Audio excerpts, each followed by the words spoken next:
Jan, would you read the appropriate actions?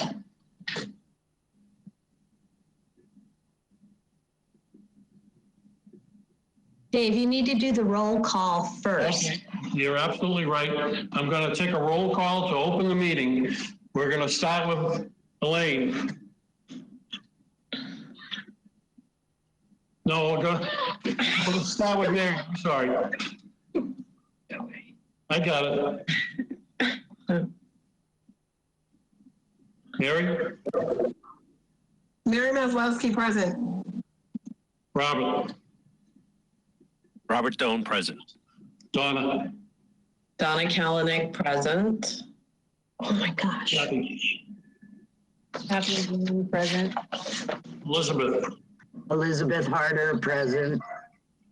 John? John Ketchum, present. David Nixon, present. Is Joe there? Actually, I just got a message from Joe just a second ago saying he got deployed for FEMA in Las Vegas for the vaccine surge. Wow, okay. So you just got to give me, well, we have quorum. Right. So, all right, so you all ready to hear the directions? Have at it. All right, and you can hear me all right, yes?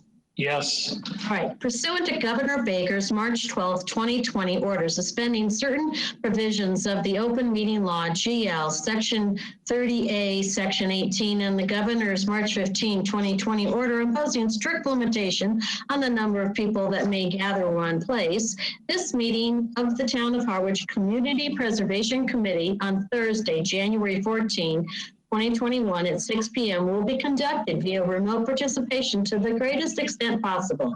Specific information and general guidelines for remote participation by members of the public and or parties with the right and or requirement to attend this meeting can be found on the Town of Harwich website, www.harwich-ma.gov. For this meeting, members of the public who wish to watch the meeting may do so on channel 18 or by watching the simulcast http://harwich18.dyn/org/public/capital live /ASPX ? Channel 1, or I think it's channel ID = 1. No in-person attendance of members of the public will be permitted, but every effort will be made to ensure that the public can adequately access the proceedings in real time via technological means. In the event that we are unable to do so, despite best efforts, we will post on the Town of Harwich's website an audio or video recording, transcript, or other comprehensive record of proceedings as soon as possible after the meeting. That's all. Okay. Before I open this, Got to email them back. before I open the meeting up to the general public, I've got a few housekeeping things to do. And the first is the White House field article has been polled. It's been voted and polled by Recreation. The next thing is I sent out an email, and that email read to all board members, please return the ethics certificate to your respective board chairs. It's up to those chairs to submit the information to the town clerk's office. And I asked you all not to respond to this email, but I did say we'll discuss the open part Thursday nights, talking about the previous blast that I sent out. And the reason I'm doing this is I would like the board members to look at their expiration dates of what they think they have. Get that information to your respective chairs. Have those chairs forward that information to the clerk's office to see if it's correct. when I sent out one of the blasts, there was a document from the clerk's office. It missed 2 of the members of this committee. Those members are part of this part of the meeting. They have the ability to vote, even though they're not on that docket. So would you please contact your chairs, look at your representation dates, when they're to expire, and then contact the clerk's office. Okay, next.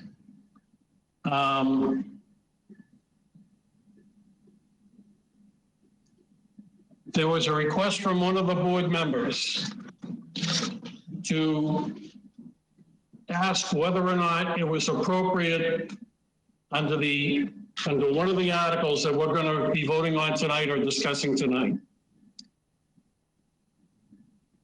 that it was in the legalese of the CPC in the way the document was written.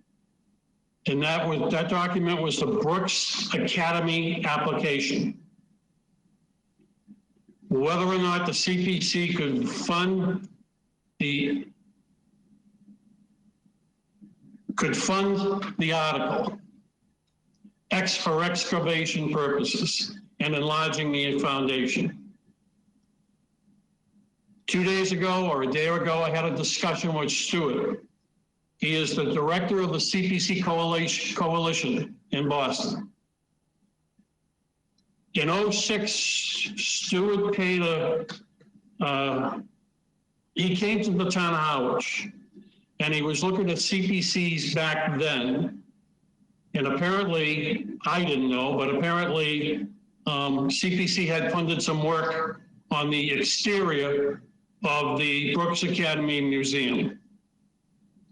And he said it was absolutely appropriate that CPC funds the foundation in whatever form the CPC chooses.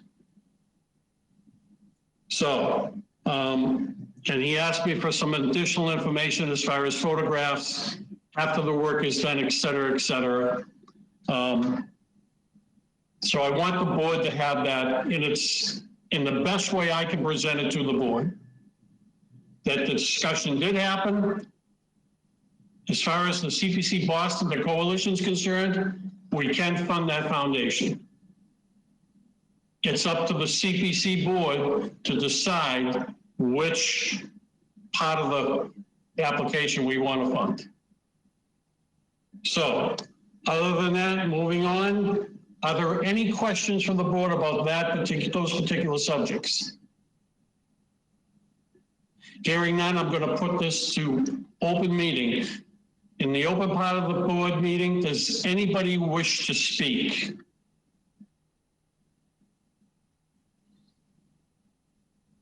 Hearing none, we're going to move on. We're going to move on to motions and applications.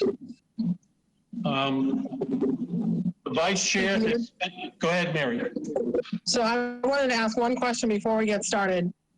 Is it the pleasure of the board to fund any administrative costs this year from our accounts? So we could set an additional $25,000 aside to add to that administrative account that would help fund any legal fees that we may encounter. It would help fund Jan's service. Before there's an So I answer just wanted to throw that out there before we get started. I understand it. Before we let me answer that question for you. Right now, there is $23,899.79 left in one of those administrative accounts. There's 2 of them. The other administrative costs, there is $50,000 in there, none of which has been used. Kathy. That $50,000 is specifically for legal and title research for properties. That can't be used for administrative costs. Okay, then there's an additional, it's the CPC administrative costs. That's how it's listed. Now, if that's incorrect, I can't answer that question. I'm just telling you what's listed on the spreadsheet. And I actually thought that we had requested an additional $50,000, but I'm not sure of that. So let me get those details for you, Mary, and I'll send a blast to the entire board. I don't think that's going to make a difference in what we're going to discuss tonight. Okay, well, it could. Because those funds would have to come out of undesignated funds. Right. But we don't have anything in front of us right now to vote. Okay. So I'm happy to start making motions if you're so inclined. Okay, so I would make a motion that we move to approve $223,050 from the undesignated fund account, consisting of $51,692. Mary, I'm sorry to interrupt, but I think we have to do the minutes first. We have to approve the minutes first, don't we, before we go into... No. No, we can go out of order. Okay. If I may, we don't have minutes for the January 14th meeting yet. And I'm sorry that I dropped the ball on that, Elizabeth. All right, continue, Mary. So, excuse me, Mr. Chairman, may I just speak for a moment? Go ahead. Yeah, I'm just going to try to follow the motions in the spreadsheet. So if Mary, when you're making motions, you could identify which article it is to start with. So I'm not looking for numbers in the spreadsheet and trying to figure out what you're talking about. So let me just tell you how I've done it, John. At the end of the motion, I'll tell you what the application number is. At the beginning of the motion, I'm giving you the total amount that's coming out of the fund. So the numbers, so like if it's under in the undesignated fund, I'll tell you the total amount, and then I'll give you the breakdown from the two, whether it's FY 2020 or FY 2022 anticipated revenue.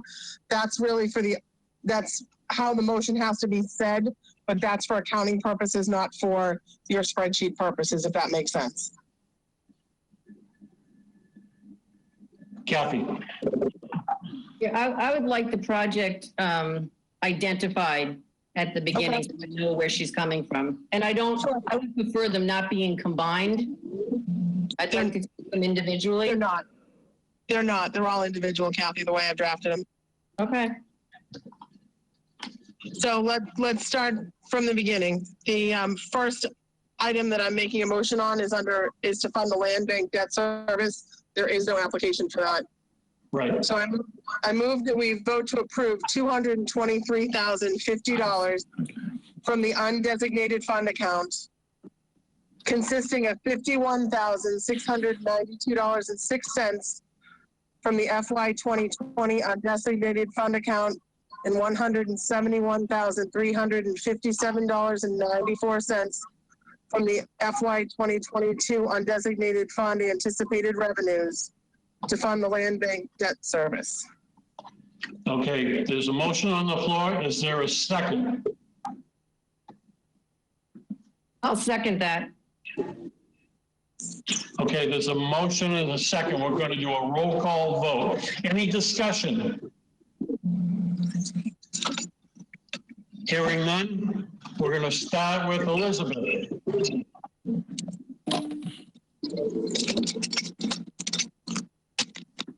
I'm thoroughly confused. I thought our debt service was the 233,050. Is that what it is? That's the number I had. And then I thought What, can you just give me the numbers again, please? Sorry. I had a typo, Elizabeth, you're correct. Whatever, I'll have to trust you, I guess. But your numbers don't match what, Elizabeth, David, if I may, Elizabeth's correct. I had a typo. I'm off by $10,000, so it should be 233,050. So I'd okay. like motion. Second, and then I'll approve. Sorry.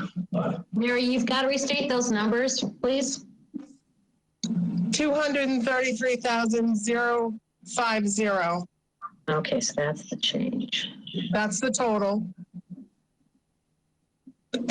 And I can send you this email afterwards if you want, if that's easier for you.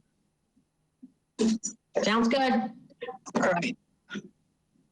So the total debt service is 233,050 from undesignated fund account. Okay, so we have a motion and a second. Did you get that, Jan? Yes. Okay, we'll start it again. Elizabeth, Aye. Kathy, Aye. Donna, Aye. Robert, Aye. Mary, Mary Maslowski, aye.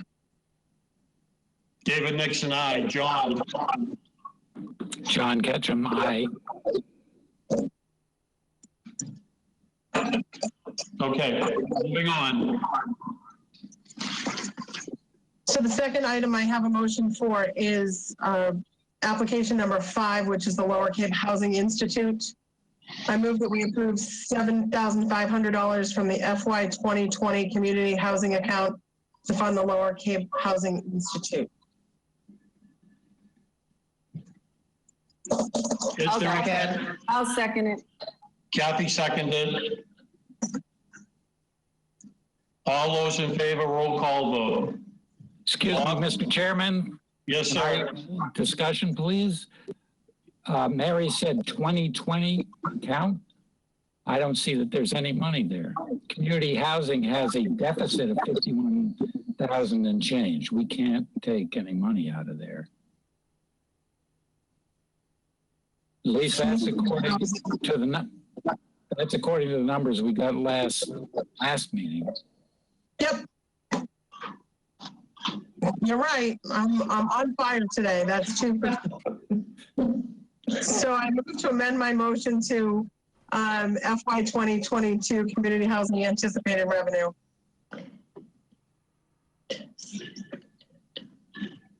Okay, again, we'll do this motion again. We have a motion on the floor. I need a second.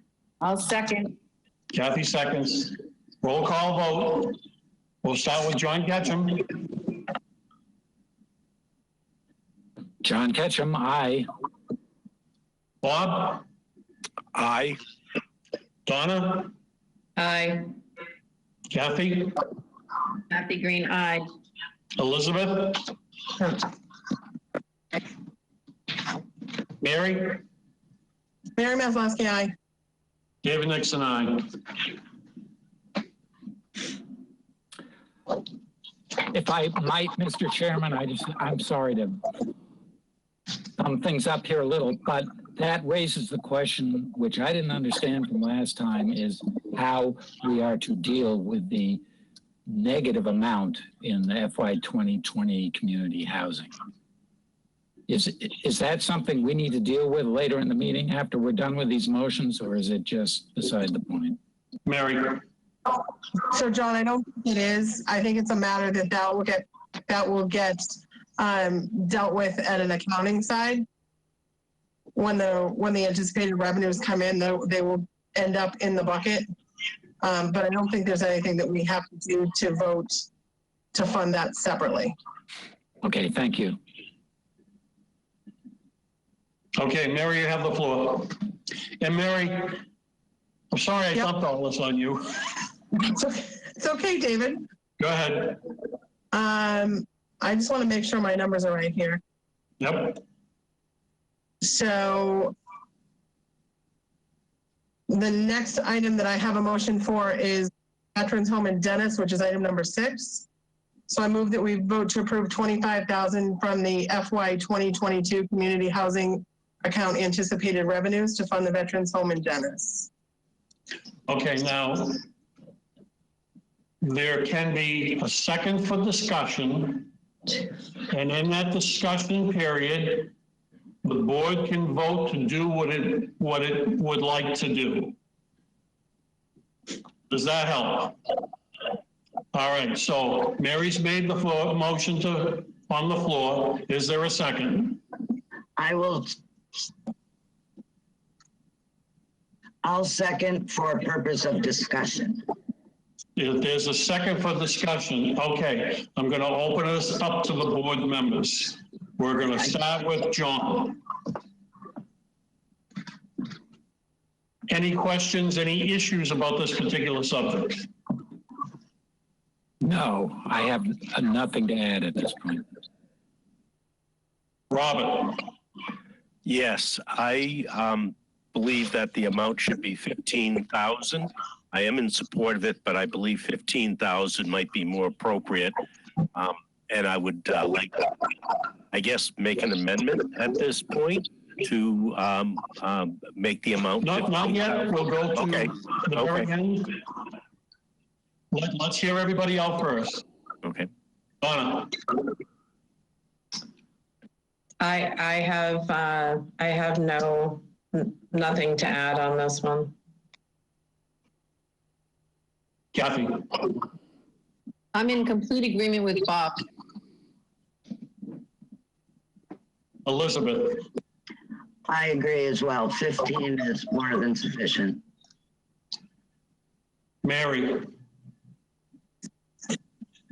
I'm in support of the project in general, so I'm happy to amend my motion if that's what it seems the consensus is.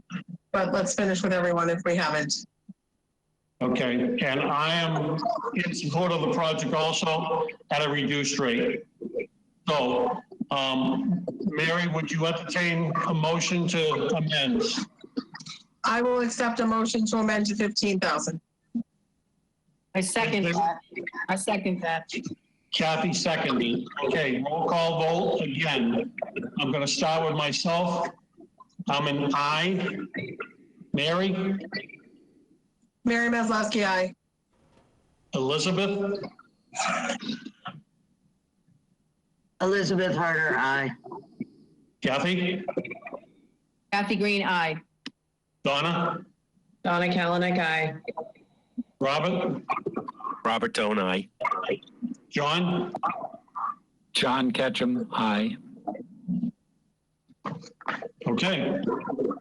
So that's been reduced to 15,000. All right, number 7, go ahead. I'm sorry, Mary, go ahead. The next item I have a motion for is application number 7, which is the Harwich Affordable Housing Trust Housing Coordinator. I move that we approve $50,000 from the FY 2022 Community Housing Anticipated Revenues account to fund the Affordable Housing Trust Housing Coordinator. Is there a second to the motion? I'll second the motion. Discussion. Elizabeth?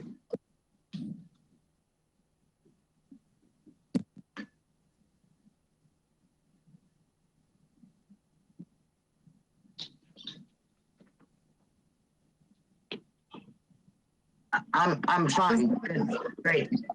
Okay. Kathy? I'm generally in support of providing them with support, but I still question the amount of hours that $50,000 would provide. And I think that it's something that we should be aware of. So I'm generally in favor, but I still have questions. Donna?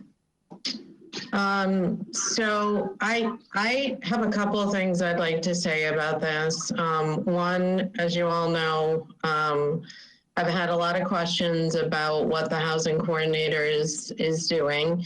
And I actually took some time to go back to the housing production plan, and having a housing coordinator was one of the strategies in that approved community plan.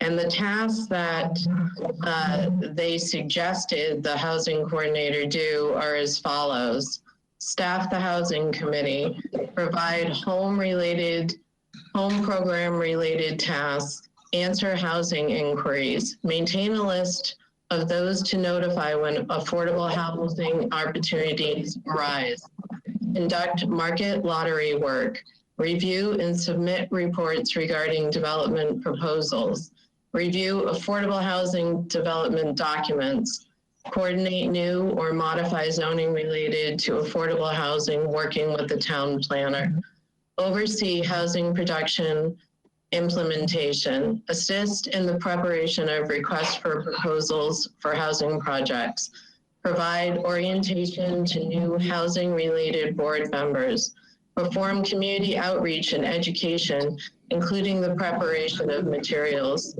research funding sources available to supplement local resources, draft criteria to evaluate affordable housing proposals, organize public forums and special events, including housing summits, explore development opportunities, draft funding guidelines and action plans for the Affordable Housing Fund. With input from the Housing Committee, the Board of Selectmen should develop a scope of services for a part-time housing consultant, housing coordinator. So, you know, I guess just going back to the statements I've made on this one in the past, I don't think that it was ever the plan of the community to have a housing coordinator or housing consultant only working for the Housing Trust and only doing the tasks that the Housing Trust specify.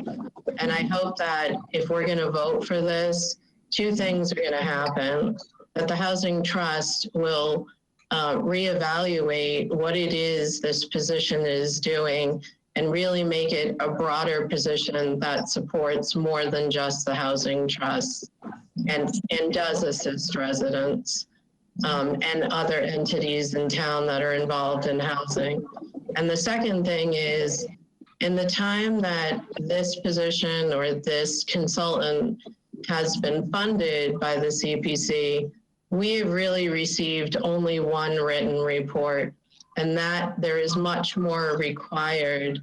And I hope that we will get more information on a timely basis. We will get more materials. I hope that the housing position, whether it be a coordinator or a consultant, will provide quarterly updates to us, and that we get a lot more written material than we're getting right now. I am supportive of housing, as you all know. I'm pretty passionate about it, but I think we've gone a little astray of what this position was meant to do to assist housing programs in the town of Harwich. Thank you. Thank you, Donna. Robert? I'm in support of this and have no other comments. John? I support this and have no further comments. Okay, I do have a comment for this. I understand what you read in the housing plan.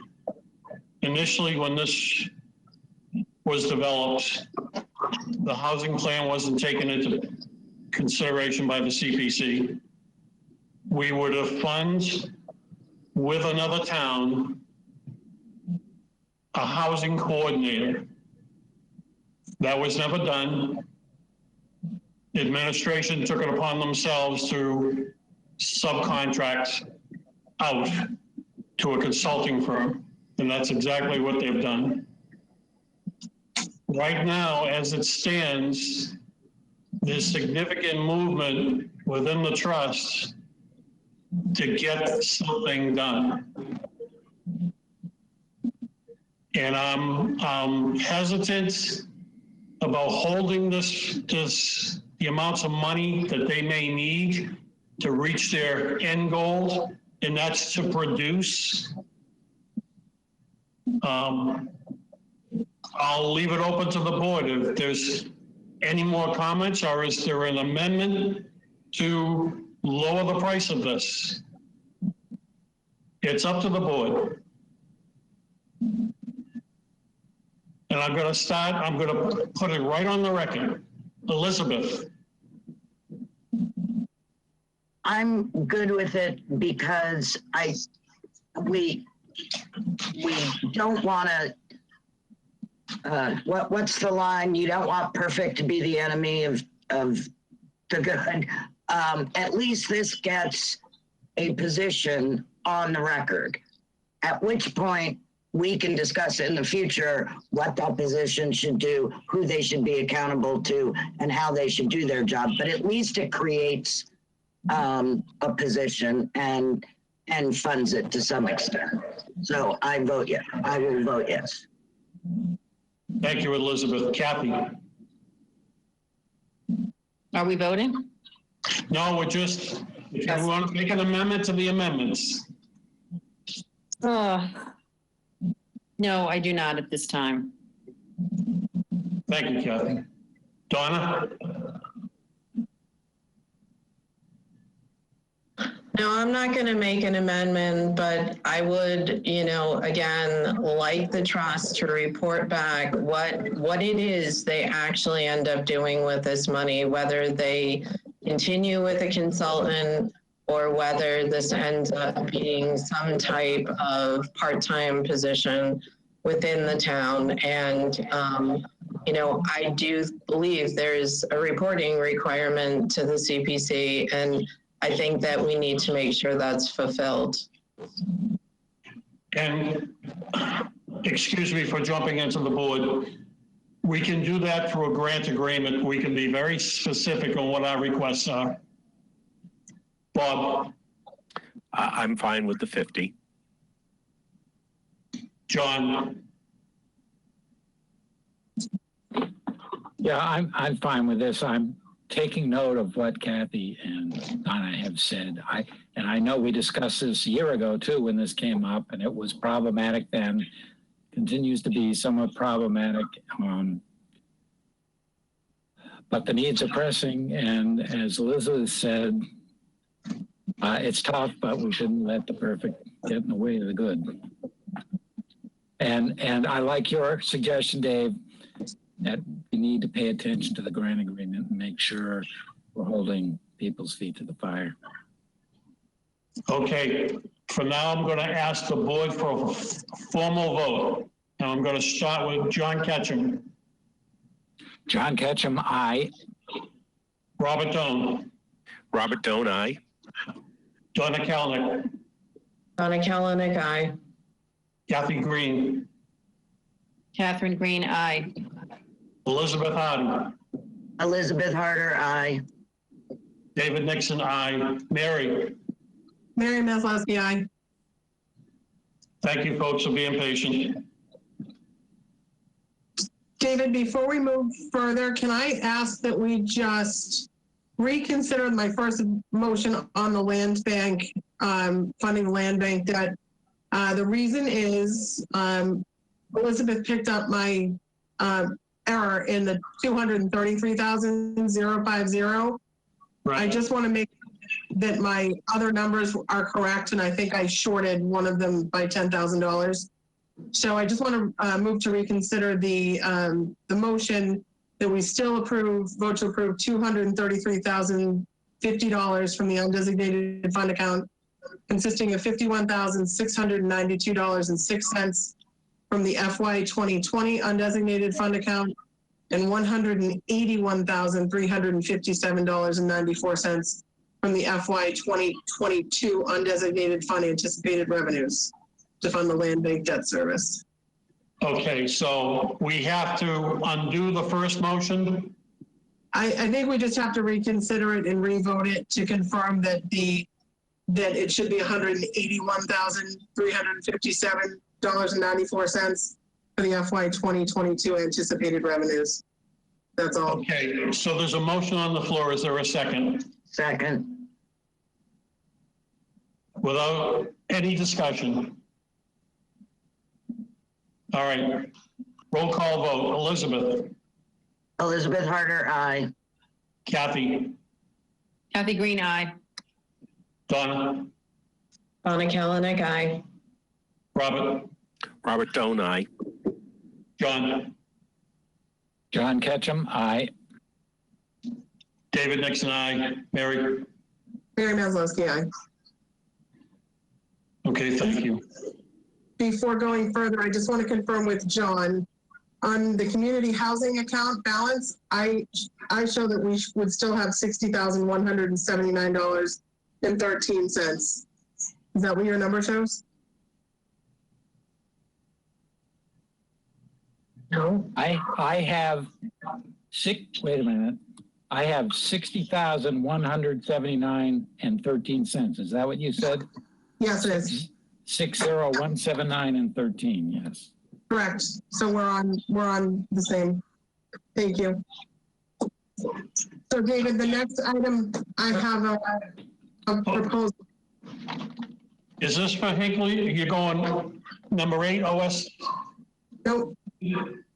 So we just did the trust. The next item I have a motion for is the item number 11, which is the Bikeways Committee. So I move to approve $15,000 from FY 2022 undesignated fund anticipated revenues to fund the Bikeways Committee Crossing Lakes project. There's a motion on the floor. Is there a second? Then we'll go to discussion. Second. Okay, second discussion. John?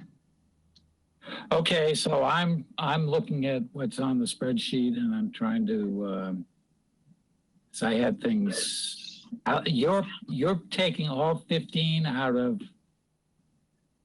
2020? Is that what you're proposing, Mary? No, I'm taking it out of 2022. Okay, all right. Any other questions, concerns? Hearing none, I think we're ready for a vote. We're going to start with Bob this time. Robert? Robert Doan, aye. Elizabeth? Elizabeth Harder, aye. John? John Ketchum, aye. David Nixon, aye. Donna? Donna Kalanick, aye. Catherine? Kathy Green, aye. Mary? Mary Maslowski, aye.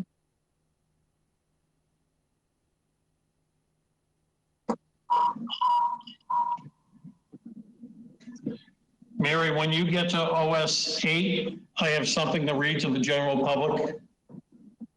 Okay. All right, you've got the floor, Mary.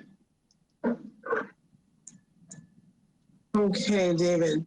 The next item I have is project number 12, which is the Old Colony Town Boundary Marker project.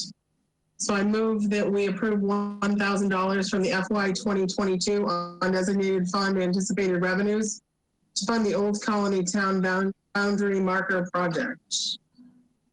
There's a motion on the floor. Is there a second? Second. Go with Elizabeth. There's a motion and a second. Well, any discussion? All those in favor, roll call vote. David Nixon, aye. Elizabeth? Elizabeth Harder, aye. Kathy? Kathy Green, aye. Donna? Donna Kalanick, aye. Mary? Mary Maslowski, aye. Robert? Robert Doan, aye. John? John Ketchum, aye. Thank you. So David, the next item I have is for the Brooks Park Lighting Project, which is application number 13. I move that we vote to approve $125,000 from FY 2022 undesignated fund anticipated revenues to fund the Brooks Park lighting project. There's a motion on the floor. Is there a second?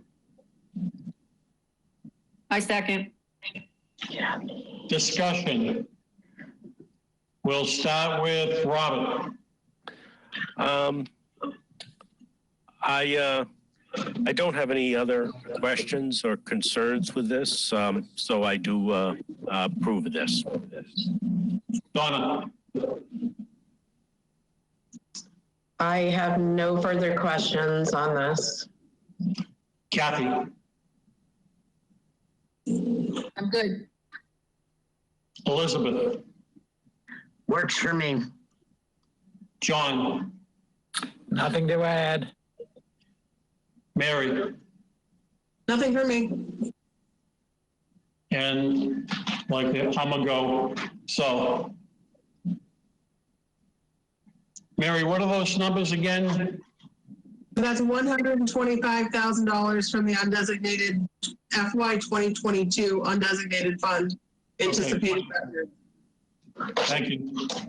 All right, Mary, you have the floor. We have to vote. We have to vote. I'm sorry. I'll start with myself. It's an aye. Elizabeth. Elizabeth Harder, aye. Kathy. Kathy Green, aye. Donna. Donna Kalanick, aye. Robert.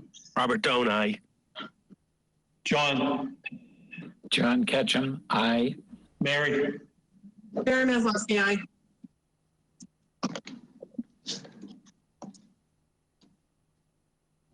Okay, Mary, you have the floor.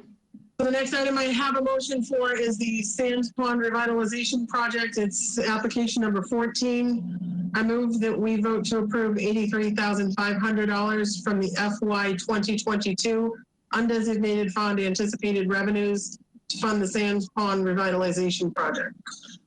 Second. Second. Was that Elizabeth? Yes, that was me. Thank you. Okay, discussion.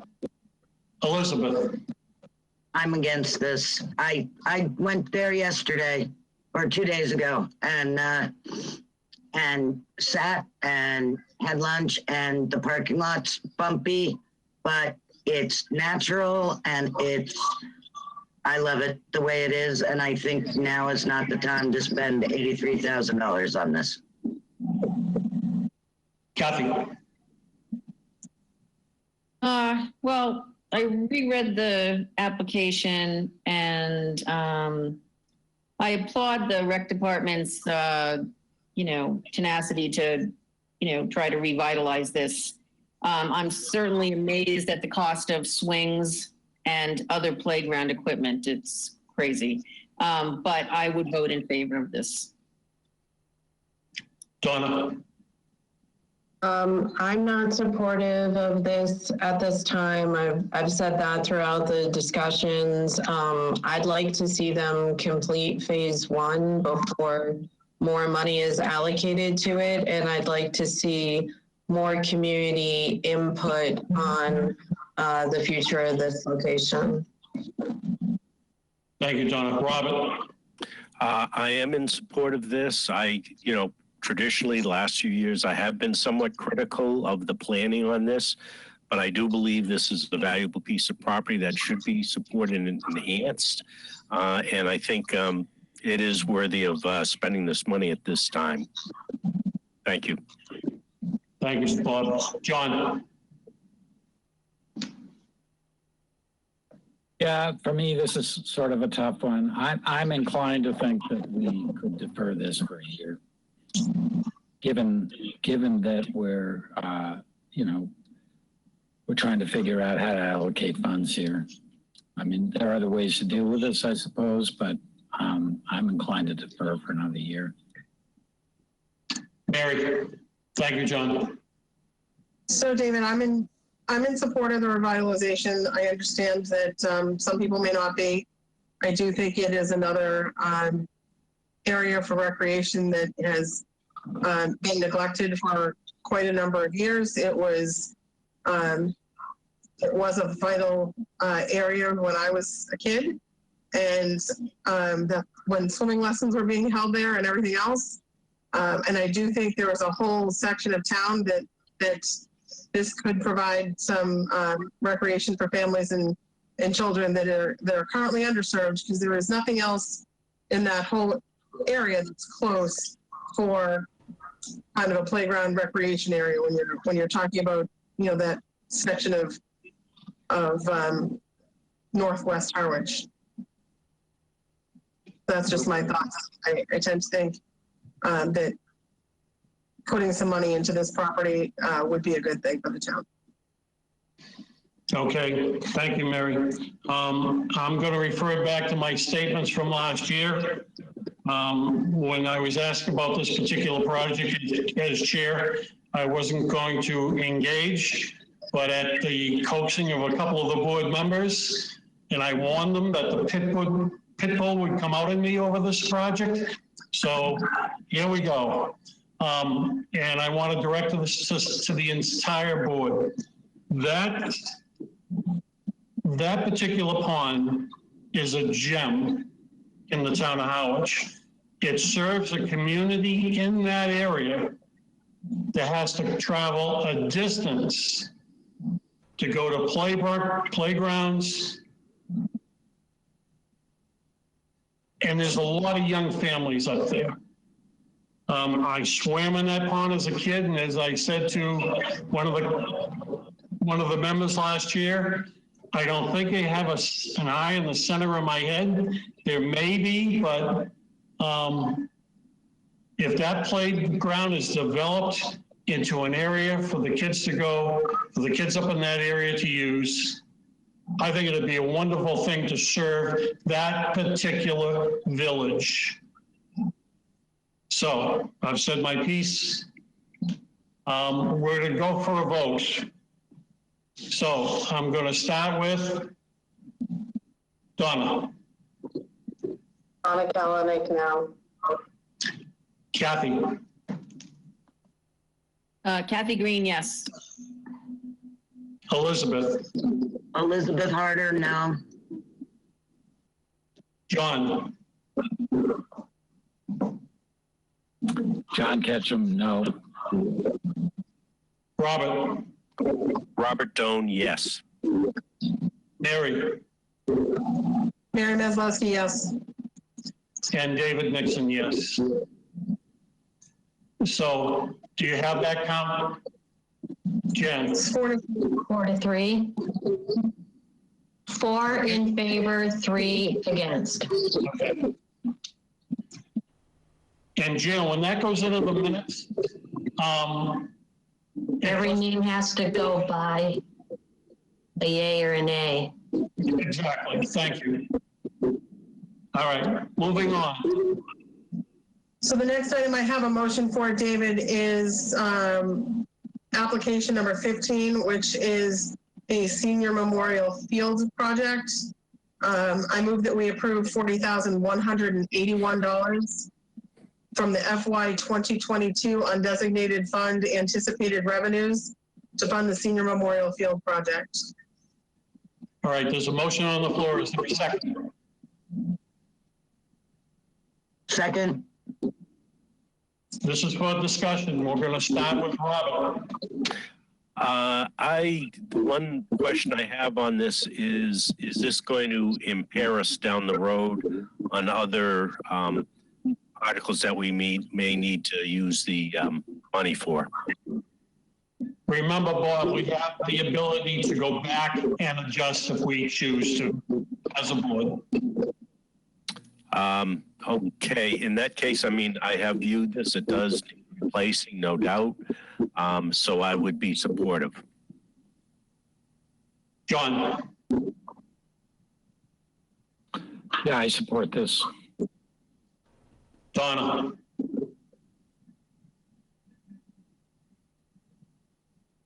I thought the number was different than that. The number that was on John's sheet was 385.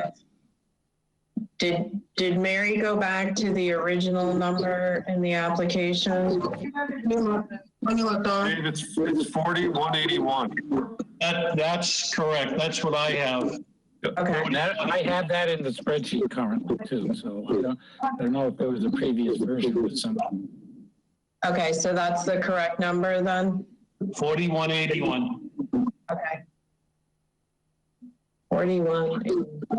Okay. 40181. 40181. That's correct. Okay, thank you. All set, Donna. Kathy? I didn't hear Donna's vote. What was it? Oh, no, we're in discussion. Oh, we're discussing. Okay. I don't really have any questions on this. Just to remind people that this was probably the third in Eric's priority list.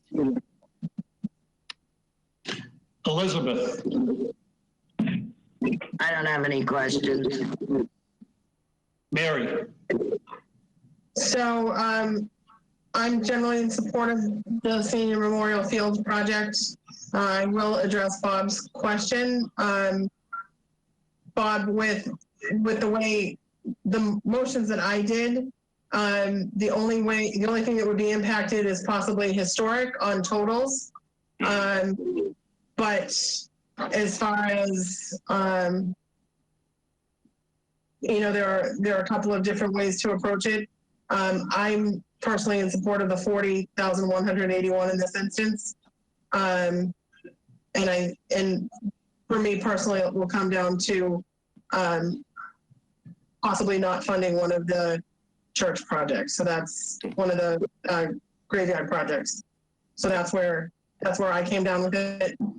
Just to let you know where I was coming from on those numbers. Thank you. Okay, I'm going to call for a vote. We're going to start with Mary. Mary Maslowski, aye. Elizabeth? Elizabeth Harder, aye. Kathy? Kathy Green, aye. Donna? Donna Kalanick, aye. Robert? Robert Tone, aye. John? John Ketchum, aye.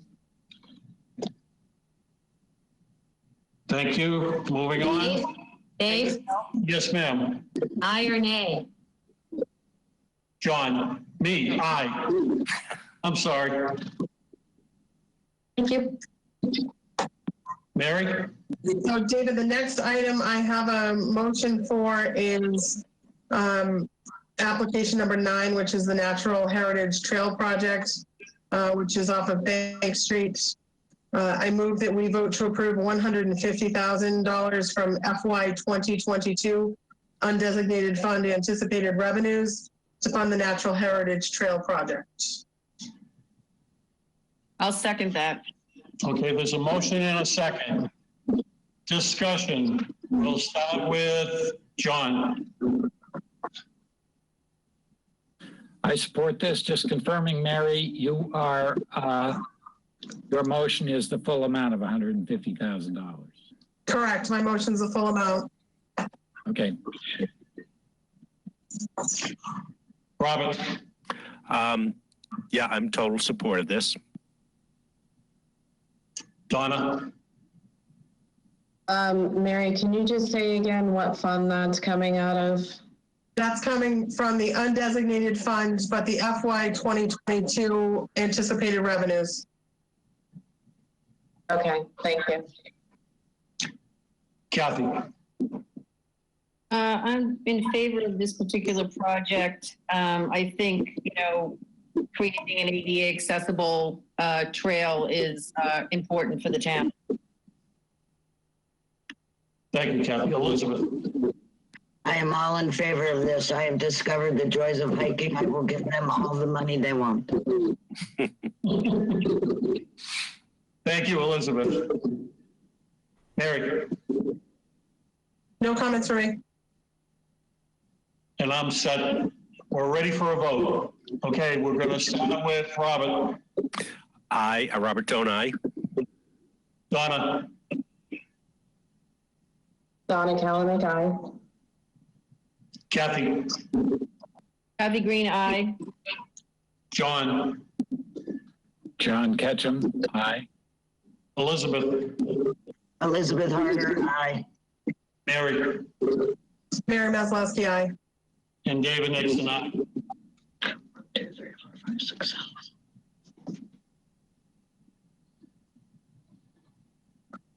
Okay, next. So the next item I have a motion for is the Veterans Memorial Circle Project, which is application number 3, which I think on our list we had under historic, but I believe belongs under undesignated fund. So I move that we approve $48,385 from the FY 2022 undesignated fund anticipated revenues to fund the Veterans Memorial Circle Project. Is there a second? Second. There's a motion and a second. I'm going to leave this off. Mary, can you give me that number again?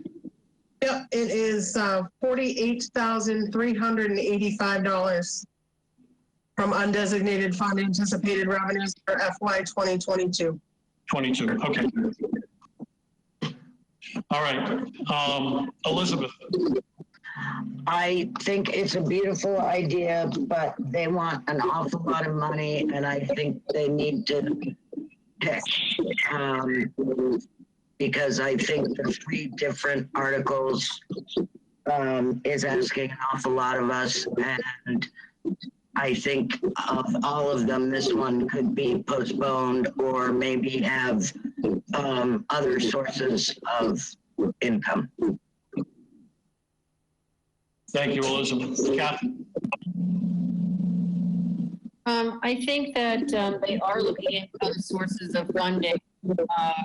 And I think the understanding would be is that if they got those other sources of funding, that they would reimburse the Community Preservation Fund the difference. So, and I think that that is the trajectory that they're on. So I would be in favor of the project. Thank you, Kathy. Donna? I don't have any further questions or comments on this project other than, you know, if this first phase passes, I would like to see some more creative financing and pencil sharpening in phase 2. Thank you, John. Bob? Yes, I'm in support of this project. Thank you, Bob. John? I have nothing to add. Okay. One thing I will say, and this is in reference to the board, is that we have the ability within the grant agreement to specify what we want to do, if we want to do it. So if there's specific things that any one of the board members would like to add to that grant agreement, we can have that discussion on it. Not tonight, but we can have that discussion. Is there anybody on the board that wants to amend the amount of money? Seeing and hearing none, I'm going to call for a vote. I'm going to start with myself. I'm an aye. John? Aye. Robert? Robert Tone, aye. Donna? Donna Kalanick, aye. Kathy? Kathy Green, aye. Elizabeth? Elizabeth Harder, aye. Mary? Mary Maslowski, aye. It's a vote. I'm Mr. having Chairman. difficulties hearing because of the Hold on. feedback. Oh, It's coming from Mary's computer. Yeah. So I'll, as soon as I make my next motion, I'll mute myself while we're doing discussions. Oh, Just that'd let be me know. grand. Thank you. Thank you, Mary. All right, Mary, you have the floor. So the next route I was going to go was historic. So before I make motions, I just want to throw it out there so that people know where I was coming from. In the motions that I prepared, I was prepared to fully fund the Brooks Academy Museum project through historic and undesignated funds. What that would mean in total numbers is that there would be undesignated fund monies available left to only fund one of the two graveyard projects, either the gravestones or the fence post project. I say that only for full disclosure so that people know where I'm coming from when I'm making the motion.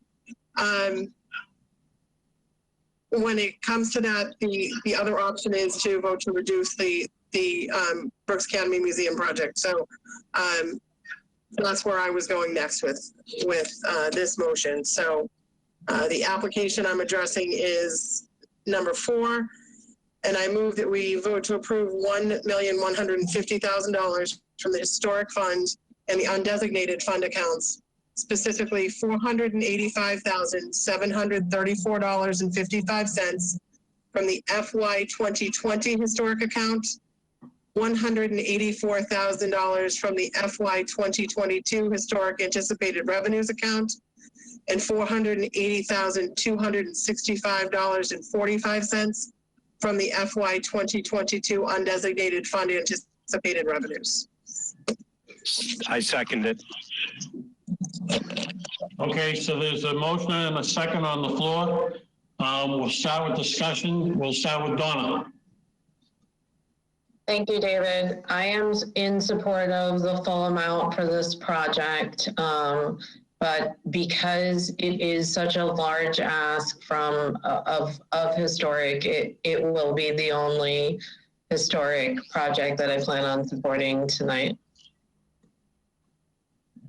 Thank you, Donna. Kathy. I am generally in favor of fixing the foundation of that building. I think it's essential. What I'm not in favor of is asking the taxpayers to spend close to $580,000 for a storage area. And in addition to that, remember that after the excavation, there's going to be requests down the road because that will have to be finished, furnished, and eventually a climate control system. And for those of you that weren't on the committee a number of years ago, the town hall requested funding to fix up their records area. And when we voted to support that project, we were told that the basement area was, you were taking your life in your hands when you went down there. People who had respiratory problems couldn't go down there, and that was going to be all reorganized, and the records were going to potentially move to a new storage area in the community center.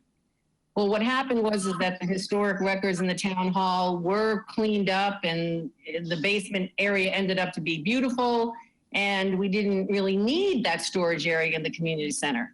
But that is potential for storage. We were going to spend $130,000 for a climate-controlled area and secure in the basement of the community center. And that is something that is already there. And I don't know if they've considered that. But I am against spending $580 additional thousands of dollars for a storage area. Thank you, Kathy. Elizabeth. I'm in support of this and for the full amount. I think we should just do it right. Right now, they're anticipating that basement being a storage area, but they'll probably, knowing how they're working over there, somebody is going to decide they want an office, and it also opens up more room upstairs for exhibits. And I think if we're going to do it, we should do it right. So I support the full amount. Thank you, Elizabeth. John. Yeah, I support this. I would like, however, Mary to repeat the allocation numbers because I want to get them straight. Okay. We'll do that at the end of this discussion. Okay, all right. Okay, thank you. Bob? Yes, very much in favor of this. The Historic Commission, District Commission did support the full amount of the full basement. And I do think this is an essential project and should move forward with it. Thank you, Bob. Mary? Thanks, David. I just, as I said at the last meeting, this building we know is going to take millions of dollars. This is a town-owned building. It's taxpayer dollars, not unlike the, Brooks Academy, Brooks Free Library. So to this point, I am certainly in support of the full amount to do rehab on this building and do that foundation fixed. And I just think that the full foundation is the right way to go for the building. For John's clarification, John, it was $485,734.55 from Historic's FY 2020. An additional $184,000 from Historic for anticipated revenues for FY 2022. And then from the undesignated fund, it's $480,265.45, which is from anticipated revenues FY 2022. Did you get that? That's a thumbs up, and I am in support of this project. So I'm going to put it to a vote. We'll start with John. I'm sorry, we'll start with Robert. Robert, you've changed place on my computer screen. Yeah. Robert Doan, aye. John? John Ketchum, aye. I'm sorry, Donna? Donna Kalanick, aye. Kathy? Kathy Green, no. Elizabeth? Elizabeth Harder, aye. David Nixon, aye. Mary? Mary Maslowski, aye. We have a vote. Thank you. Mary, you have the floor. So I don't have motions for the other two historic applications. We have no funds based on our current votes. We have no additional historic funds, historic bucket funds available. There is $163,000 in the undesignated fund account. I had concerns at the last meeting with some of the comments that Selectman Howell had made with respect to the fence project as well, and whether the church was agreeable to the other two projects happening. So I would say I'm up for suggestions for people with respect to the other two historic applications. If somebody would like me to put a motion together, I'm happy to do so for the group. I do not have one prepared. And I would also just caution that I'd like to save, I think it's in our best interest to save at least $25,000 for us to transfer for administrative costs at a future meeting. So keeping that in mind, that would bring us down 25,000 more from the undesignated fund. Okay, so can we go to OS8, Hinckley's Pond? So Hinckley's Ponds, I don't have a motion prepared, but I'm happy to do so if that's the pleasure of the board. The only piece that was missing for me on this was we didn't get a recommendation that I know of from the Board of Selectmen. So that was my holdup on this one. Okay, and that's fine because they're going to review all of these articles as they do normally, and they will do what they do. So I'm sorry. Can't let you If in. it's the pleasure of the board, I'll propose a motion. If it's not the pleasure of the board, then I won't. Well, I'd like to read something first before you propose the motion. And this, Stephen Monroe, I think I'm pronouncing his name correctly, was addressed to the CPC. And it states. Hun, can you, I'm sorry, Mary Hun, can you unmute? I mean, Okay, good catch. It states, as residents of the Headwater Drive area, we wish to express our strong support for the Hinkley's Pond Watershed Preservation Project. So I wanted that read into the record.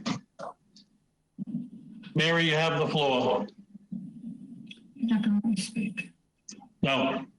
So I'm happy to propose a motion. I would move that we vote to approve $360,000 from the community housing funds. No, from the open space funds. So that would be from FY 2020 account. So let me start that again. I move that we vote to approve $360,000 from the FY 2020 open space account to fund the Hinkley's Pond project. I second that. Kathy? Okay. I'm sorry, there was a motion and a second. Who seconded that? Elizabeth? Oh, Kathy. Kathy seconded. Okay, thank you. All right, for discussion, we'll start with Elizabeth. I'm in favor of this. Thank you, Elizabeth. Kathy? I just wanted everybody to know that I got a phone call yesterday from a resident, I believe in the Headwaters area, who is a current coach at Monomoy High School in the fall. He's down in Florida right now, but he happened to read the Chronicle article yesterday and felt the need to call someone. I don't know why he called me, but we were on the phone for half an hour. He just thought that it was very forward-thinking to preserve this property, and he was strongly in favor of it. So I am strongly in favor of it also. Thank you. Thank you, Kathy. Donna? I'm not prepared to vote on this tonight for the same reason I wasn't when we had the discussion. One, I'm with Mary. I'd like to know how the Board of Selectmen feel about it, and two, I have expressed concern about the long-term cost of this project. So I'm not prepared to vote on it tonight. And oh, Kathy, they called you because your name was in the article. You were quoted in the article, that's why. Okay, thank you, Donna.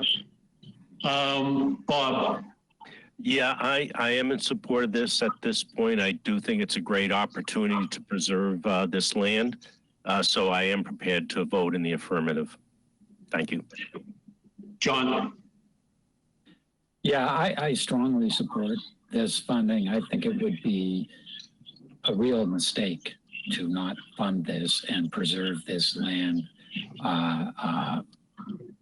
Both, I mean, Harwich taxpayers are on the line big time for correcting our nutrient loading problems, and you know this is a piece of that, and it's an important piece of that. It's not a huge piece of that, but I think we need to take all the opportunities we have to preserve what we have left of our natural resources and avoid loading our aquifers further with unnecessary nutrients. So again, I strongly support this. Thank you, John. Again, my comment to Michael, and he's not going to be allowed to speak, stays the same. I wish there was some way to make it a connection to the schools to save at least a small chunk of that property, but it is what it is. I'm in favor of this. So I'm going to call for a vote. Roll call vote. We're going to start with Mary. I'm not in favor at this time, David. Thank you, Mary. Elizabeth? Elizabeth Harder, aye. Kathy? Kathy Green, aye. Donna? I'm actually going to abstain from voting tonight. Thank you, Donna. John? John Ketchum, aye. Robert? Robert Doan, aye. And David Nixon, aye.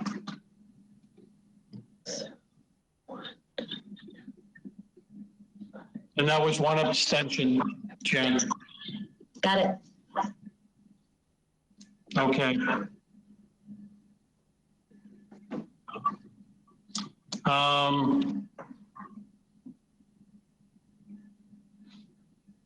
East Harwich, the fences at East Harwich at the Methodist Church, it's 2H. So, Mary, would you put a motion together for that? So what we have left to spend, David, is $163,302.61. 163. 310 and 61 cents. And I do think we should put some money towards administrative costs, because I think that's something we should be doing every year. And we have two historic applications left. One is the gravestone project, which is the $112,200, which was application one. The second is the fence project, which is $135,025. As I said, I don't have motions prepared for either one of those at this time, only because I was concerned after the last meeting as to whether the church was actually in agreement with the cemetery commission moving forward. And I thought we still had, I didn't think we had actually gotten any of the legal opinions that we had asked for. So I wasn't prepared to make a motion on either one of those two at this point. Okay. Can we go ahead and make a motion for the 25,000 for the administrative? Sure. So I move that we approve $25,000 from the FY 2022 undesignated fund anticipated revenues to fund the administrative costs of this community preservation committee. Second. Motion and a second. Discussion. Mary? Nothing for me, David. Donna? I agree with Mary that we should set aside more administrative funds. Kathy? I'm all set. Elizabeth? I'm good with that. John? Yeah, I'm fine with this. Mary, you said 2022 undesignated funds, right? Correct, Yes. John. Okay, thank you. Robert? And I'm good with this. And I'm good with this also. So,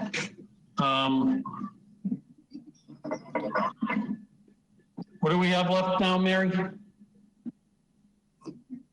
David, that gives us $138,310.61. So looking at it, we could fund one of the two other projects if the board is so inclined. As I said, my hesitation was only that I didn't think we'd gotten a legal opinion on liability issue. I don't think we voted. We didn't We need to complete this vote. Oh, I'm sorry. My error. All right, so we'll take a standing vote. Elizabeth? Elizabeth Harder, aye. Kathy? Kathy Green, aye. Donna, Donna Kalanick, aye. Robert, Robert Doan, aye. John, John Ketchum, aye. Mary,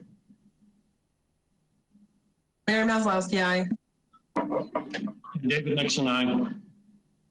All right, so based on the numbers that I have,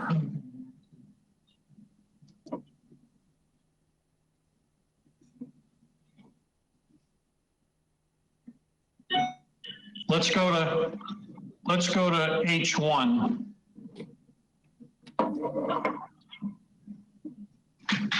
So that's the headstones. Can I make a motion, Mr. Chairman? Sure, go ahead, John. Yeah, I'd like to move that we approve H1, the East Harwich Methodist Cemetery Gravestone Conservation and Protection Project, and that we allocate $51,692 $6 from 2020 undesignated funds, and the balance, which, give me a moment,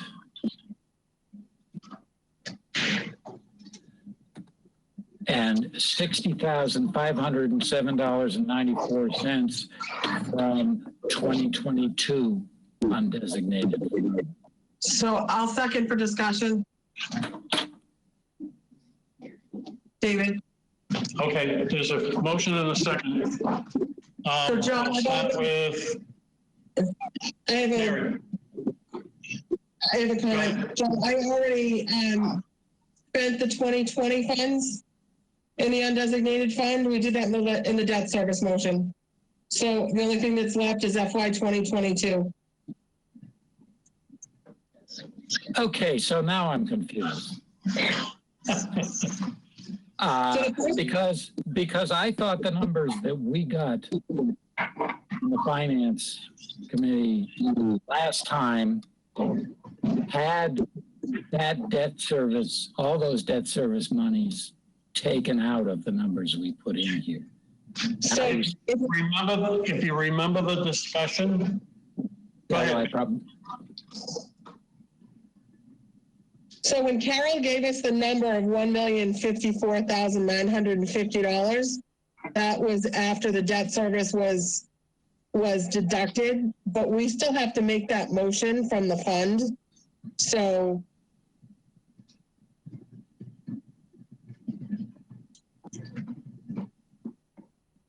the number that she told us we had available to spend, less the debt service, was $1,054,950. But our undesignated fund balance has $51,692.06 from FY 2020. That's our balance carry forward, plus an additional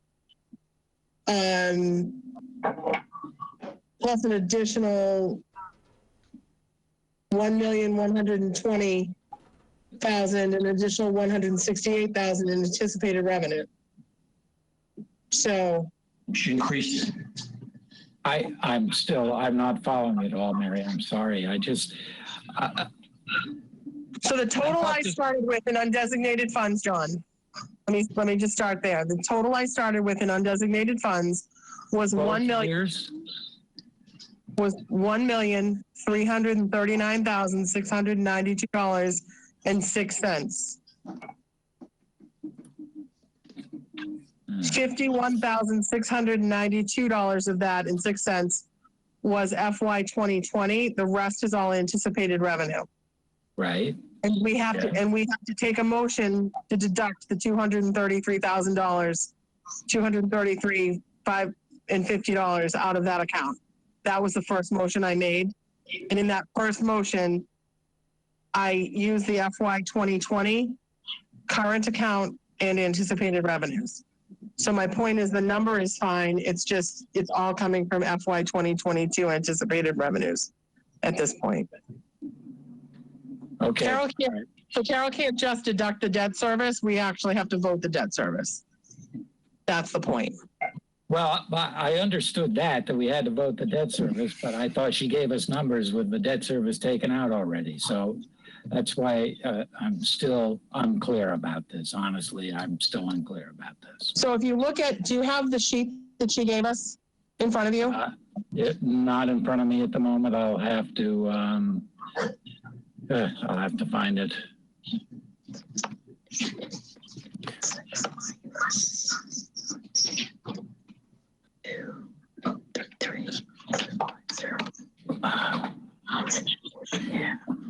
Jan, I can hear you. Sure. Hold on.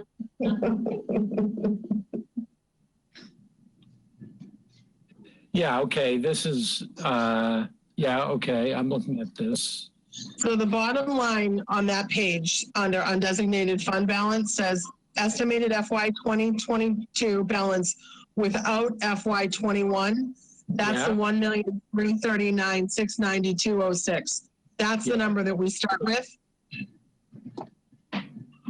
And that's the number that we have to deduct the 233 out of for the debt service. Okay, but that's 2022 funds. Nope, it's 50. If you look at the top, the very top of the line has the 51,692. So in my first motion on the debt service, I used the FY 2020. My first motion said 233,050, consisting of 51,692 from FY 2020 and 181,357.94 cents from FY 2022. So we've already spent the 2020 money, and we're already into the FY 2022 money. We did that in the first motion. That's all I'm saying.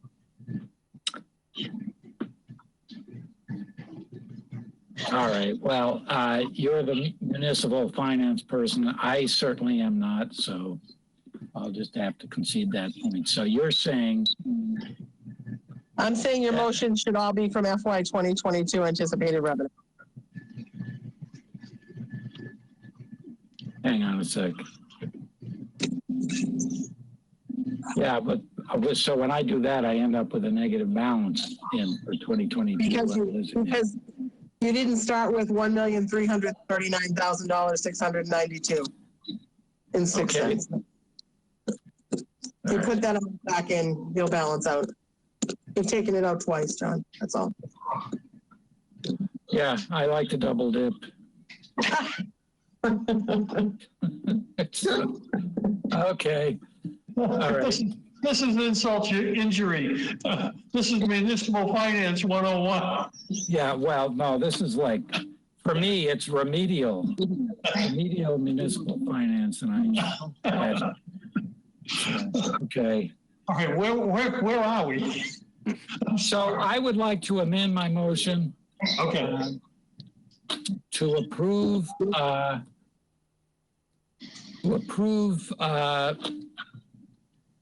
H1, the East Harwich Methodist Cemetery Gravestone Conservation and Preservation Project, allocating full amount $112,200 from 2022 undesignated funds. And I second. All right, so there's a motion in a second. We're going to go to discussion now. And again, I'm going to lead with Mary. Thanks, David. So I'm in favor of the gravestone project. I voted for it at Historic. The concerns I had came up at the last meeting because Don Howell, when he was on the call, left me with the impression that the church wasn't necessarily in agreement that the project got done. So I guess that's where my question is coming from, as to whether the cemetery commission actually does have the approval of the church to actually go forward with the project. So that's where my hesitation is coming from in the project. Thank you, Mary. And Mary, I'm going to weigh in now. I have the same concerns on this project. I think it's a reasonable request to get the project done. But based on what Don said, I have reservations, and I would rather see this project come back next year with the litany of questions that were asked by the board answered, and then go forward with it. And that's as much as I have to say about this. Elizabeth. I'm happy to pay for the gravestone restoration.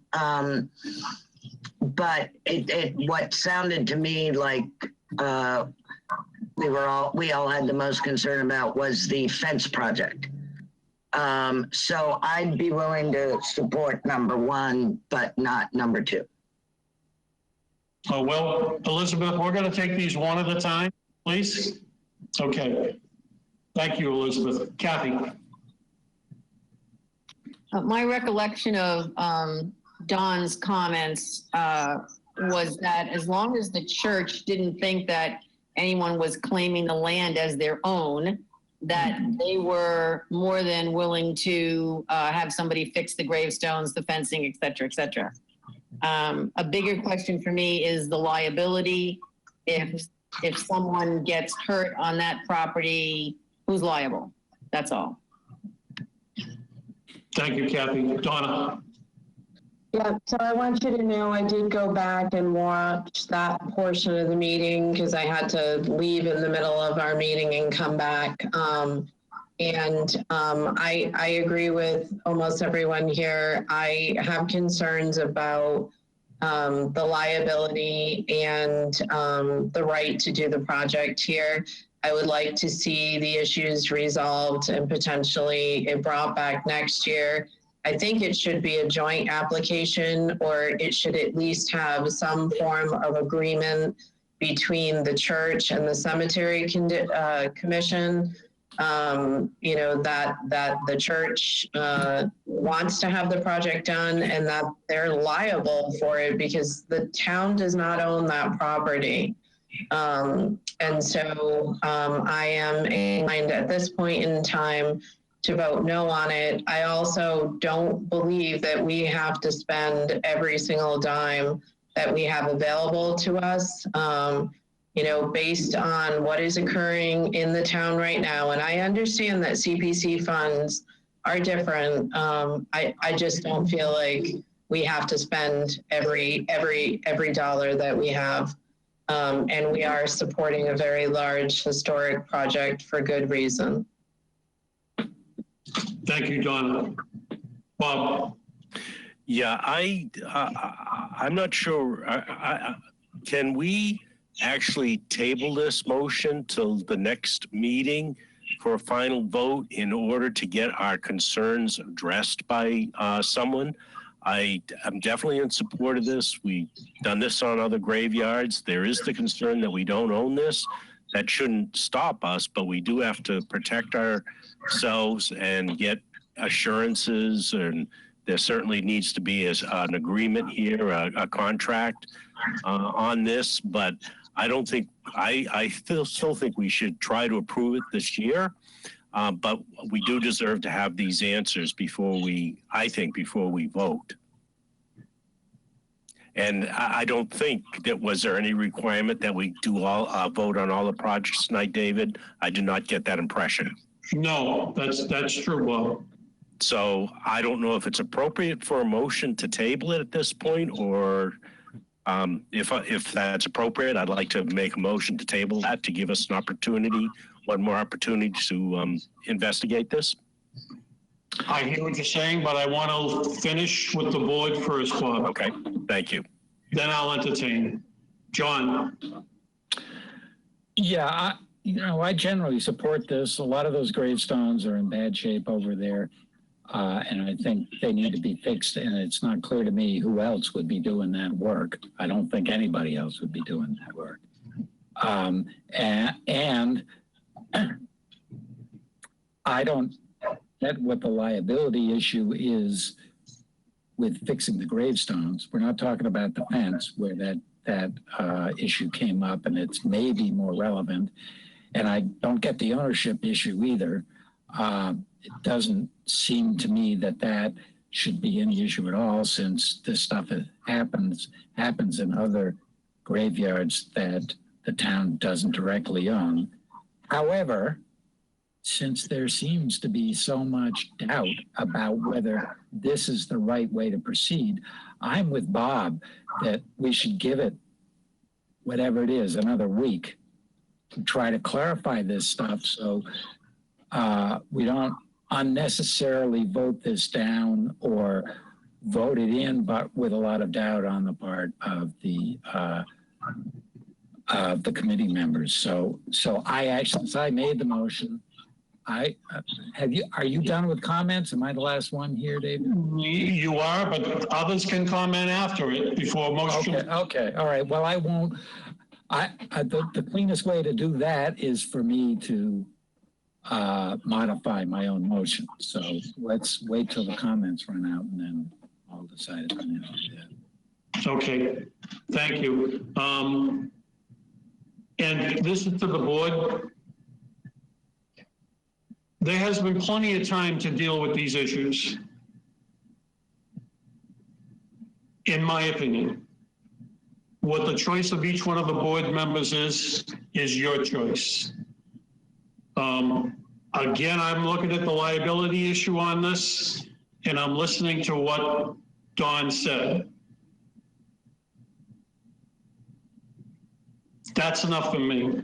Does anybody else want to discuss this particular motion? Hearing none, I'm open to Donna.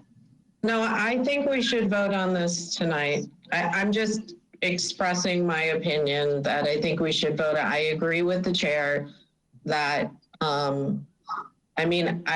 I think it's almost unfair to give one applicant more time than all of the rest of the applicants when everybody else had to get the information we asked for back. And I think the last discussion over it made it, I think one of the members said, I think it was you, John, you said it's clear as mud now. So. USC's guilty. You said it, right? I would never say a thing like that. Again, to the entire board, this is your choice. But remember this, there's nothing, no matter how the vote goes, there's nothing that will stop this article from coming back next year. Just take that into consideration. So, is there a motion to amend? Bob? I move to table until the next meeting. Is there a second?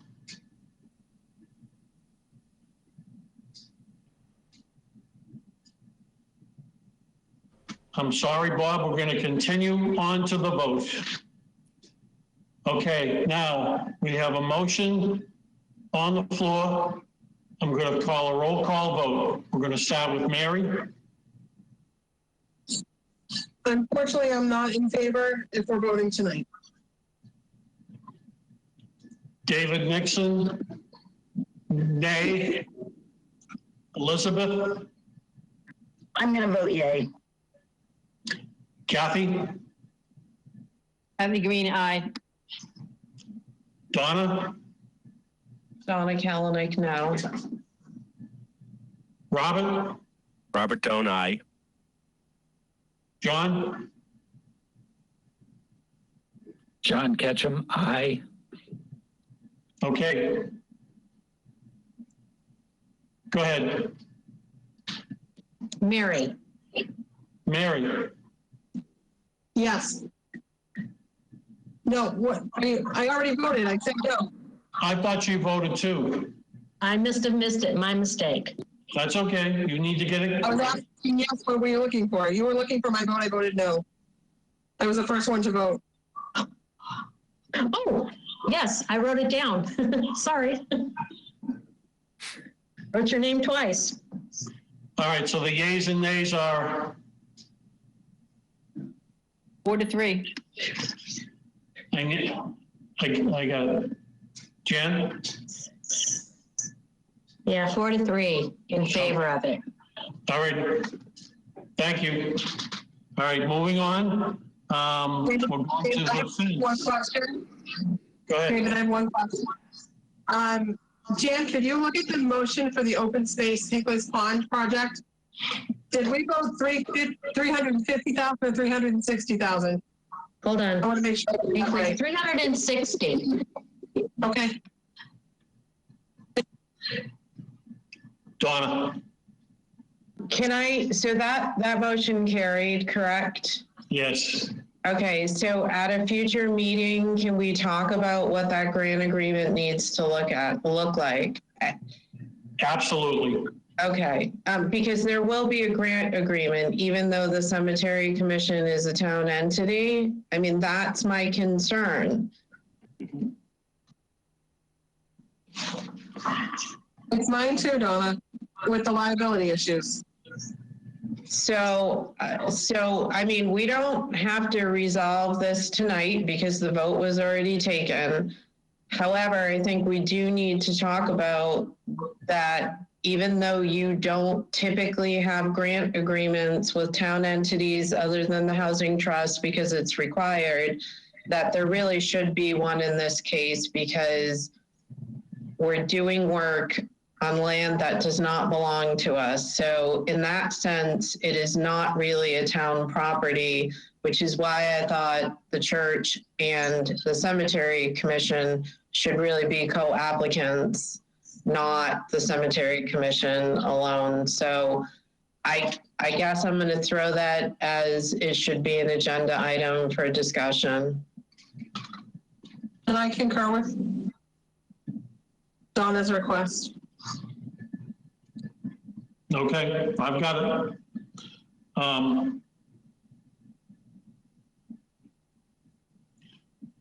I processed that, Donna, and I understand. But based on the committee's vote, I know you're correct. What? I just don't know how to handle that under the committee vote. So I think I have to agree with Donna in that I think there's a real consideration there. I know people say they don't understand the liability, but I'm going to throw it out there. The person that's doing the work on the gravestones, a gravestone falls on them. We're not the property owner, but we're the one that contracted the work. We could get sued. The church could get sued on their property if the town doesn't have permission to be there.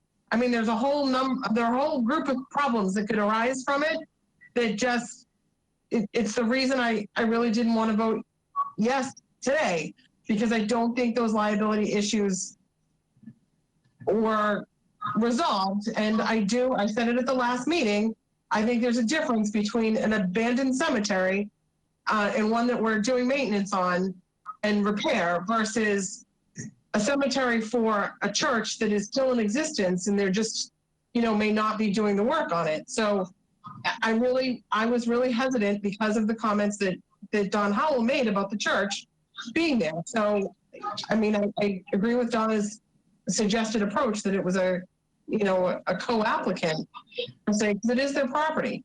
But, we've taken the vote, and I tend to think we need to insist that there's an agreement. Let me clarify, at the end of this procedure, we have one more to go through. We can reconsider any vote that we want to as a board. So let's finish this first. Elizabeth, go ahead, you have the floor. We don't have any money. David. No, if we're gonna reconsider after, then I'll speak my piece then. Thank you. Okay. Mary. David, we don't have enough money to fund the other application, which was the fence post and rails. That application is $135,025. After voting the $112,200 and the $25,000 for administrative fees, we've only got $26,000 and $26,110.61 left that we could vote. We have no money left in the historic account, and the other balances that we have are specifically in the community housing bucket and the open space bucket, and those are not buckets that we can touch for this project. Elizabeth. I don't know how to say this. It's pretty apparent, I think, from people's comments that HB2 would not pass. So can we vote on it not having the money, or do we have to have the money in case it passes? If I remember correctly, last year, there were 2 rec projects that were not, there was no money to fund, or there was limited money for each one. The board chose not to fund those projects, and that was it. So there's a precedent set, and that's from the previous year. Anybody want to address that? But isn't Elizabeth's question whether we have to vote to not approve HB2, or do we just no action? We don't have to take an action.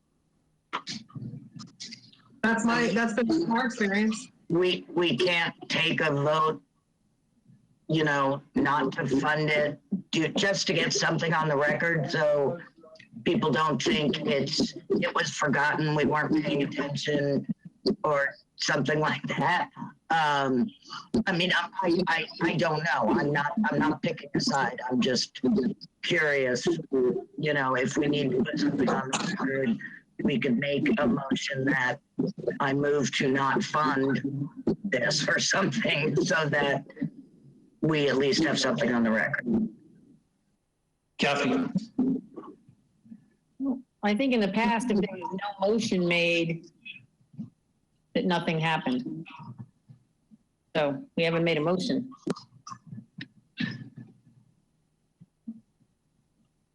And that's what I believe well, am I right on that? We did that last year. Yes. So what's the board's pleasure?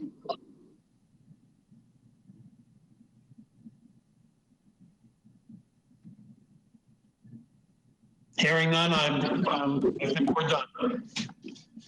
Did we get all the articles that we were going to vote on tonight? David? Yes, Donna.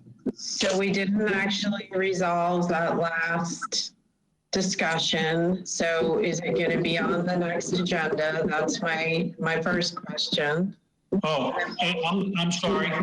I wrote it down to be on the agenda. I just didn't verbalize it. Okay. And then my second question is, I just want to be, you know, sort of cognizant of the fact that Joe was not able to join us tonight. You know, have you had that situation before where there's been revotes so that a member who wasn't able to be here can vote, or is it we're done? Is it only if his vote, you know, would have been different than how the vote came out? I mean, in this case, like, Joe didn't just show up, you know, and I feel bad because he's been at every meeting and he's participated, and I understand we needed to vote tonight. I just wonder how the committee has handled it or done nothing about it in the past. That's it. Okay, I will answer that question in this manner. I was holding the vote. We changed the dates for John Ketchum. Sorry, John, to signal you out. But we went ahead and did. Now, Joe couldn't make the meeting beyond conditions beyond his control. We have a quorum. It's on the agenda that we were going to vote. I have absolutely no qualms or questions about what we've done tonight.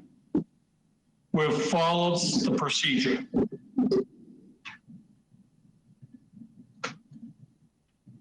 Elizabeth. I wasn't suggesting we hadn't followed proper procedure. It wasn't that at all. I think we completely did follow procedure. I just wondered if there's ever an option for revotes. That's it. Because he wasn't able to be here. I don't think anything we did tonight was incorrect. That wasn't my suggestion, David. Okay, based on what the information that was provided to us, Donna, he's not going to be available for quite a bit of time. We could potentially, since there were questions, we did have one 4-3 vote that might have ended up in a tie or differently had he voted. And that's the one that most people seem to be concerned about. So we could potentially, first of all, is there a provision to, I mean, we're on Zoom. Could we reach out to him and see if he couldn't call in next week for that vote? And then people would be able to reconsider what they did, because that's the only vote. That the others, whichever way he would vote, wouldn't make a difference. But on the one that people seem very concerned about, he could easily have forced a tie. So maybe we should see if he can't call in at the next meeting and we could vote to revisit that item HP1 at that point. Robert. Excuse me, Mr. Chairman, I'm going to interrupt because please, Mary, could you please mute? It's really hard to listen to this discussion. Thank you. Thank you, John. Robert? No, I didn't have a comment. Okay. Kathy? There were actually 2 applications that were 4-3 votes. I don't think that we should be backtracking. The way to do it is, next time there's a meeting, if somebody wants to reconsider one of the votes, then they can ask for reconsideration. If it's second, we vote on reconsidering it. It's a motion to reconsider. Correct. Does that answer your question, Elizabeth? Ed, I'm sorry, I can't. I was just a point of parliamentary procedure. That was all I was going to comment on. Okay. Donna, anything else? No, that's it. I didn't mean to open such a big can of worms right there. I don't see it as that, but that's okay. Kathy, any other? All set. Robert? Nothing else, no. Elizabeth? Nope, got to keep things lively, that's all. It's good. John?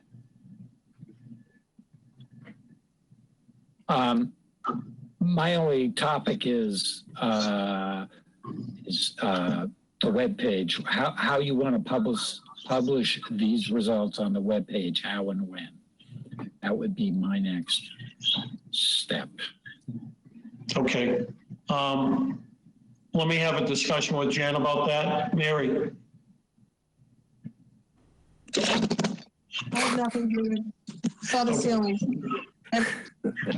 All right, so on the next agenda, we have a request from Donna for a discussion of grant agreements. Go ahead. We have already published the agenda for the next meeting because the town criticized us for coming in after our meeting. We had to do it by noon today, and I did.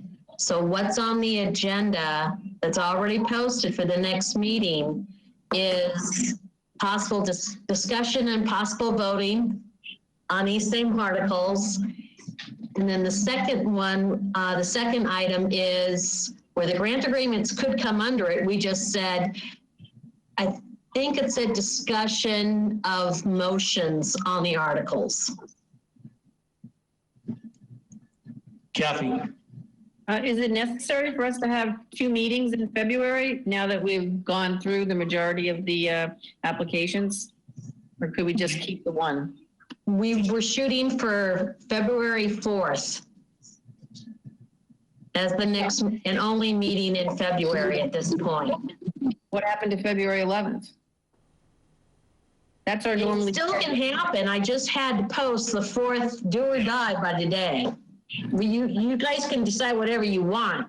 I have both the 4th and the 11th. I have the time reserved with the town. Right. I just think that we don't have a sense of urgency any longer. We should just keep our regular meeting on the 11th. You guys decide. It's not, I don't care. Mary? David, what's our deadline for getting the articles to the Board of Selectmen for the town warrant?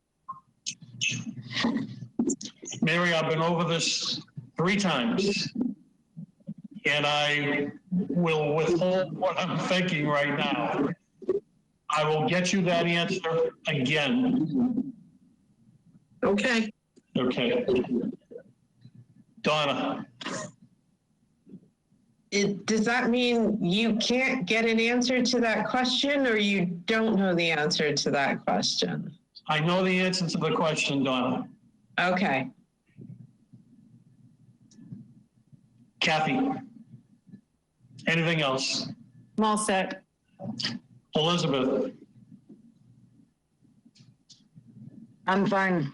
Either day, both days, anything. All right, my question would be, can we modify, Jen, has the 11th gone in already? I have the reserved, the agenda is not written. Okay, so that's perfect. So no matter what, we can put Elizabeth's question on the agenda, and we also can get Donna's question for the grant agreements on that agenda, the 11th, that we can discuss those. It's just the 4th we can't do it, correct? Well, I don't think you ever want to say, do we want to reconsider any motions? Well, that'll be up to the board. Jen, that'll be up to the board to decide. So. Okay. At this point, I don't know how many people can make the 4th or the 11th. I think that would be the first question that should be asked. Okay. Can you all look at your calendars right now and see if the 11th is available to you? So I see Elizabeth is acknowledging yes. Bob says yes. John? Donna? Kathy? Mary? I think I can. It's just I'm not sure what the planning board meetings are that month. Okay. And I say yes. So let's go with the 11th. And we're not going to do the 4th. We're not going to do the 4th. And we're going to add. You and I will discuss the agenda at a later time. Yeah, I don't really have anything to put on the agenda. I think, you know, I mean, as Jen said, I don't think we want to put like, do we want to reconsider if Joe can call in? But, and I think everyone's questions are going to be answered by answering Donna's questions. Okay, that's fine. That's fine. Again, the one thing I'd like to point out, David, is that something has to be agended if we're going to talk about it. So that's right. She's giving up her slot. That's what she just did. So is there anything else from any board member that you would want on the 11th agenda?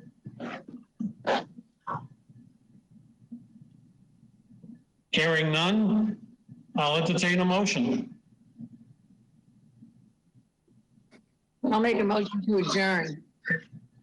I'll second. Roll call vote. All those in favor? Mary? Mary Maslowski, aye. Elizabeth?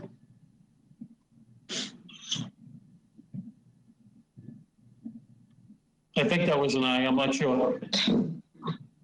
Sorry, I thought I was unmuted. Elizabeth Harder, aye.